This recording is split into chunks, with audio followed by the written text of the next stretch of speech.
오늘은 돈 버는 비결에 관해서 말씀드려보고자 합니다. 화술 박사가 웬 돈 버는 비결라고 반문하실지 모르겠습니다. 그러나 세상은 결국 하나로 통합니다. 연애를 잘하는 사람이 사업도 잘할 수 있고요. 사업을 잘하는 사람이 물론 돈도 잘 벌 수 있습니다. 뿐만 아니라 행복과 성공을 만들어 갈 줄 아는 지혜도 가지고 있게 되는 것이죠. 연애를 잘하는 사람이 말도 잘하고 스피치 발표도 잘합니다. 결국 하나로 통한다는 것이죠.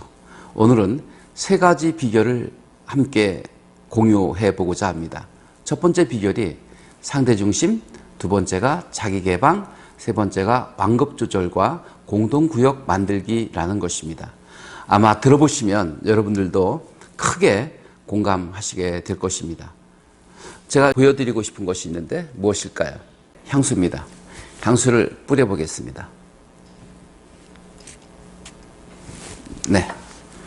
여러분, 향수를 언제 쓰십니까? 사람을 만날 때 쓰시죠. 혼자 있을 때는 쓰시나요? 쓰지 않습니다. 그렇다면 향수를 쓰는 이유가 확연하게 드러난 것이죠. 사람을 만나러 갈 때 쓰기 때문에 만나는 사람을 위해서 향수를 쓴다고 해도 과언이 아니겠죠. 아마도 연애 시절에 향수를 많이 썼을 것입니다. 왜요? 관심을 사기 위해서, 잘 보이기 위해서. 사업이든 공부든 어떤 일을 하든 간에 연애하듯 하면 성공합니다. 군대에서 가장 엄격한 그런 훈련이 사격 훈련입니다. 사격장에서 오발탄이 나오면 생명과도 직결되기 때문에 그런 것입니다. 사격할 때 방아쇠를 어떻게 당겨야 됩니까? 애인 앞가슴 만지듯 당겨라. 이런 표현이 있습니다. 네, 그렇습니다. 애인 다루듯 신중하게, 소중하게, 사랑스럽게 다룬다면 무슨 일이든 이루지 못할 수 있겠습니까? 그래서 돈을 버는 확실한 비결, 연애하듯 달려들어라.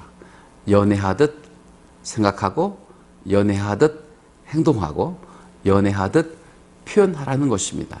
자, 그러면 첫 번째 비밀, 상대 중심적이 되어라는 것입니다. 셀리와 앤이라는 실험이 있습니다. 그 실험을 잠시 소개해 드리겠습니다. 작은 방에 셀리와 앤이라는 친구가 있었습니다. 물론 나이는 5살쯤 되는 어린 나이입니다. 그 셀리와 앤 앞에 오른쪽에는 A상자, 왼쪽에는 B상자가 있었습니다. 셀리가 자기가 좋아하는 인형을 A상자에 넣었습니다. 그리고 잠시 문을 열고 바깥으로 나갔습니다. 그때 방 안에 남아있던 앤이 A에 담아있는 인형을 B상자에 옮겨 놓았습니다. 좀 후에 셀리가 들어왔습니다. 셀리는 자기 인형이 A 상자에 있다고 생각할까요? B 상자에 있다고 생각할까요? 답은 당연합니다. A 상자에 있다고 생각할 것입니다. 그러나 N은 관점 전환 능력이 없는 어린아이입니다. 그래서 N이 B 상자에 옮겨 놓았기 때문에 셀리도 B 상자에 있을 것이라고 생각한다는 것입니다. 우리는 이처럼 일상을 살아가면서 관점을 바꾸지 못해서 벌어지는 해프닝이, 벌어지는 실패가 얼마나 많은지 모릅니다. 성공하려면, 돈을 벌려면 어떻게 해야 된다고요? 연애하듯 상대 중심적이어야 된다는 것입니다. 연애하던 시절을 잘 기억해 보십시오. 상대를 위해서 온갖 일을 다 감수합니다. 뭘 원하는지, 어떻게 해주기를 바라는지, 무엇을 하고 싶은지를 꼼꼼히 물어가며 챙겨가며 함께 데이트를 즐기죠. 그런데 나중에 결혼하고 나면 태도가 확 바뀌는 경우가 왕왕 있습니다. 왕왕 있기만 한가요? 부지기수는 아니던가요? 네, 그렇습니다. 태도가 바뀝니다. 태도가 바뀝니다. 그때부터 불협화음이 나오게 되고 싸움이 잦아지게 되는 것이죠. 우리는 철저하게 상대의 중심적이 될 때 일을 성사시키는데 하자가 없는 것입니다. 제가 작년 연말쯤에 MTB 자전거를 가지고 영덕을 갔습니다. 그리고 라이딩을 즐기게 되었습니다. 달맞이꽃 공원에서 내리막길을 쏘는데 페달을 밟다 보니까 앞을 주시하는 것을 잠깐 놓쳤습니다. 고개를 들어보니까 이미 시간은 늦었습니다. 커브에서 핸들을 꺾지 못하고 도로 바깥으로 이탈하고 말았습니다. 앞면에 가벼운 찰과상을 입고 오른쪽 손목이 부러져서 병원에 입원했던 경우가 있습니다. 병원에서 수술을 받았습니다. 1년 후에 그 핀을 또 다시 제거해야 되는 수술을 받아야 된다고 하더군요. 사고는 순간에 나더군요. 아무튼 안전이 제일이라는 생각을 하게 되었습니다. 제가 병원에서 수술했다고 하니까 제 주변의 친구들이 저에게 몸보신을 해야 된다고 하면서 저녁을 초대했습니다. 그런데 막상 가보니까 깜짝 놀라고 말았습니다. 무엇이 잘못된 것일까요? 이런 일들이 일상생활에서 부지기수입니다. 옛날에는 철도역에 가면 표 파는 곳이라고 표기되어 있었습니다. 지금은 표 사는 곳으로 표기되어 있더군요. 무엇이 바뀐 것입니까? 관점이 바뀐 것입니다. 공급자 중심에서 수요자 중심으로 바뀐 것입니다. 교육도 수요자 중심 교육이라는 말을 많이 하고 있습니다. 교육조차도 수요자 중심적이어야 되는 것입니다. 매사가 고객을 만족시키기 위해서 고객 중심 사고, 고객 중심 표현이 필요하다고 생각을 합니다. 스피치도 또한 마찬가지입니다.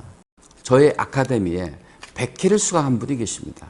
그분은 행정안전부에서 공직자였습니다.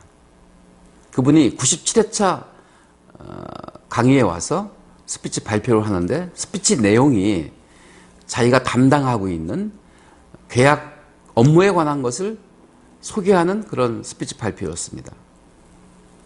듣고 있는 청중들의 반응은 어땠을까요? 그렇게 호응을 얻지 못했습니다. 아니요.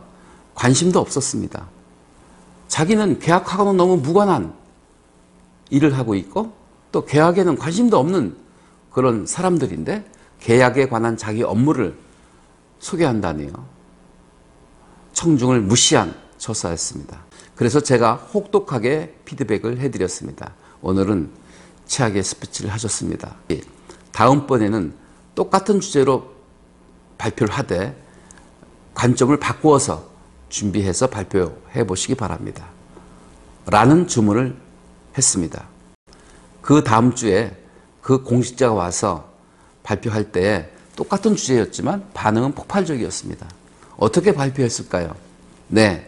여러분들이 살아가면서 계약을 하게 될 텐데 이런 계약은 이렇게 계약을 해야 될 것이며 저런 계약은 저렇게 계약을 해야 될 것입니다.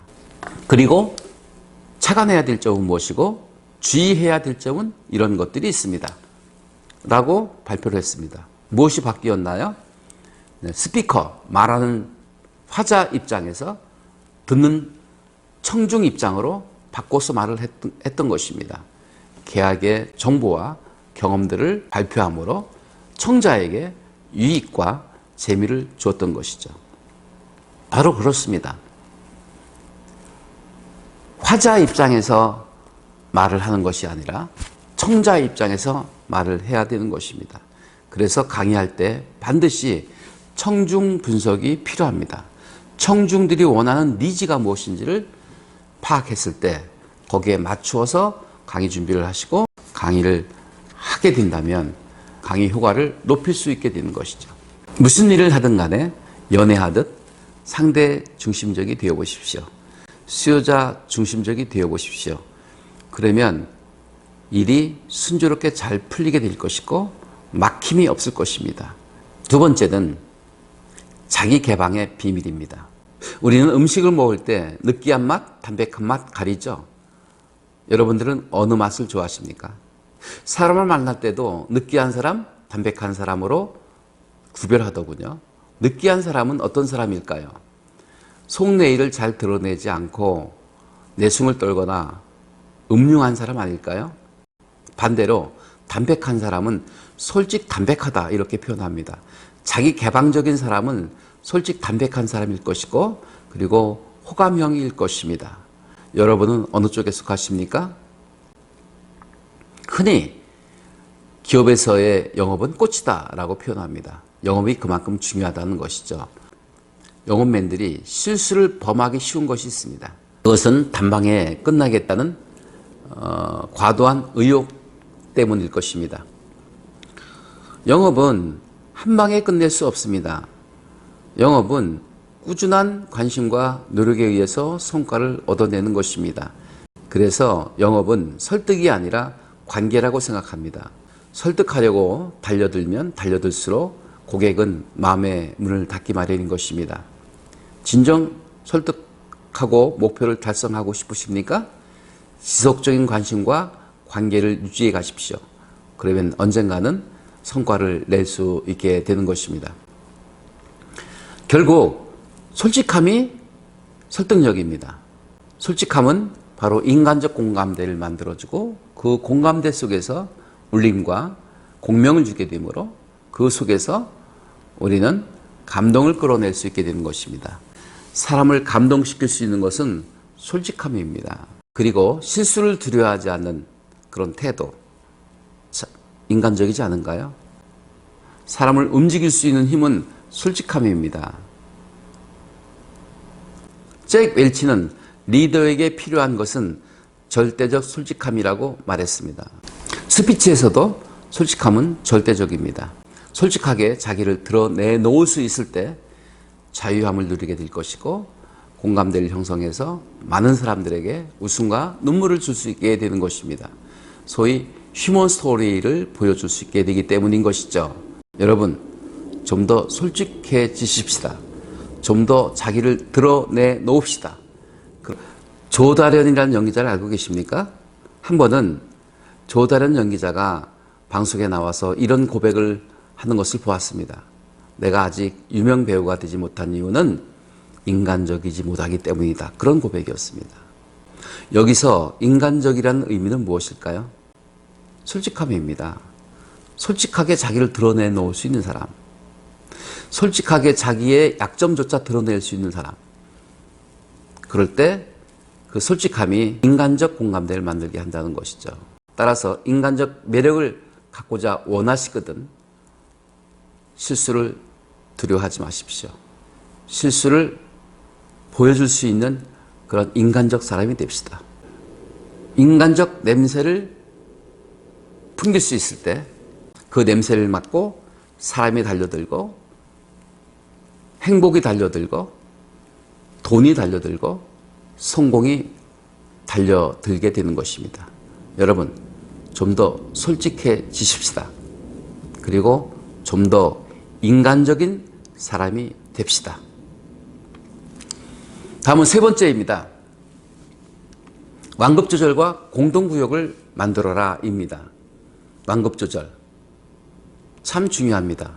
스피치에서도 포즈라는 기술을 강조하고 있습니다. 서둘지 않고 천천히 뚱벙뚱벙 말을 할 수 있을 때 실수 없이 지혜롭게 말을 풀어갈 수 있다는 것을 누누이 강조해 드렸습니다. 네, 사업을 할 때도 또 인생을 살아갈 때도 또한 중요합니다. 그래서 조화 석습의 지혜를 말씀드린 바 있습니다. 아침 조자, 꽃 화자, 저녁 석자, 죽을 습자입니다. 아침에 떨어진 꽃잎일지라도 그 꽃잎에 아름다움과 향기가 묻어 있다면 바로 쓸어내지 말고 음미하다가 저녁에 쓸어버려라. 조급하게 서둘지 마라. 한 템포 늦추어 반응하라. 그런 지혜를 말하고 있습니다. 흔히 속도보다 더 중요한 것은 방향이다는 얘기를 하더군요. 속도는 시간을 얘기합니다. 방향은 공간을 얘기합니다. 우리 사람들은 시공간 속에서 존재합니다. 우리는 함께 할 수 있는 시간도 필요합니다. 마당놀이는 배우가 마당에서 연기를 합니다. 그것을 보고 있던 관객은 흥에 겨워서 마당놀이에 뛰어들어가게 됩니다. 그래서 함께 어우러집니다. 배우와 관객이 함께 어우러지는 극이 마당놀이 극인 것이죠. 이처럼 함께 어우러질 수 있는 공동구역, 공통분모, 공간을 확보하는 것이 중요합니다. 우리들에게는 그런 공간을 확보하고 그런 공간을 제공해야 됩니다. 우리는 공간이 주어지면 그 공간에 꽉 채우기를 숨지 않습니다. 식당을 예를 들어 볼까요? 식당에 들었으면 테이블과 의자가 꽉 찬 식당들이 대부분입니다. 우리는 그 공간 속에 여백을 마련해 줘야 됩니다. 그 여백 속에 여유가 나오는 것이고 그 여유를 고객들이 즐길 수 있도록 해 줘야 됩니다. 스타벅스가 그 업계에서 1위인 것은 바로 문화적 공간을 확보했기 때문입니다. 스타벅스는 커피만 먹는 장소가 아닙니다. 그래서 담소를 나누고 비즈니스를 하고 또 학생들은 스터디를 하고 레포트를 씁니다. 이런 여유로운 공간을 확보해 주는 것, 바로 성공 비결 아닐까요? 따라서 우리는 주된 목적의 공간도 필요하지만 여백이 있는 공간도 필요합니다. 그 여백이 문화적 공간이고요. 또 인문학적 공간이기도 합니다. 저는 식당에 가면 두 가지를 봅니다.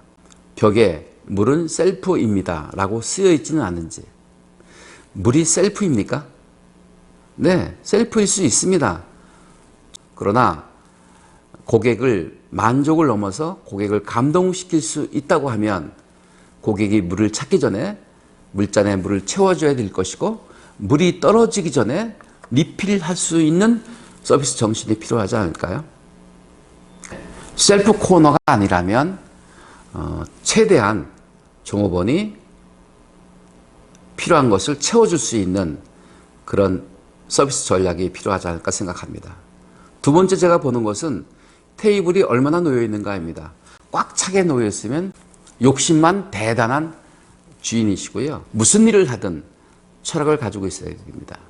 소신이 있어야 됩니다. 명분이 있어야 됩니다.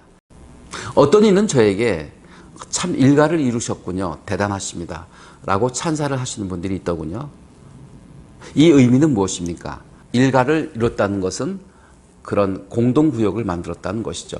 함께 어우러질 수 있고 함께 공유할 수 있고 함께 놀 수 있는 그런 세계를 만들었다는 의미이기도 합니다.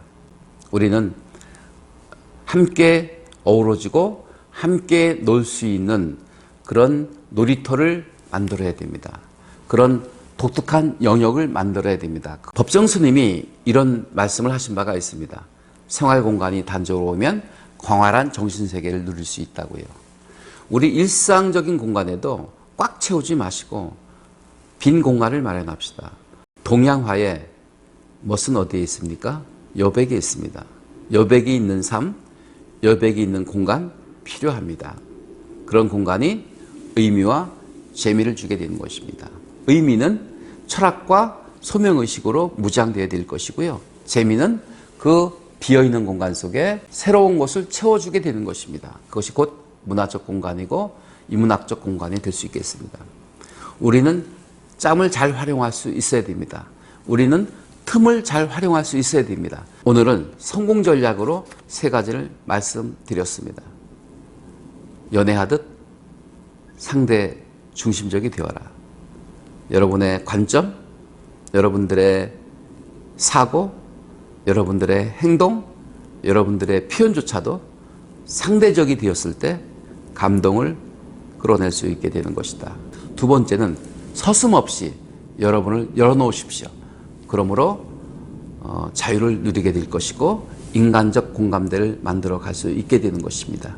느끼한 사람보다는 솔직 담백한 사람이 좋습니다. 프랭크가 삶의 무게입니다. 솔직하게 자기를 드러내 놓으십시오. 그리고 슬플 때 슬픔을 나누고 기쁠 때 기쁨을 나눌 수 있는 인간적 매력의 소유자가 되어보십시오. 인간적인 사람이 될 수 있을 때 인간적 냄새를 맡고 많은 사람들이 몰려들게 마련인 것입니다. 세 번째는 고수는 완급을 조절할 수 있어야 됩니다. 무턱대고 덤비거나 또 서둘러서는 일이 되지 않습니다.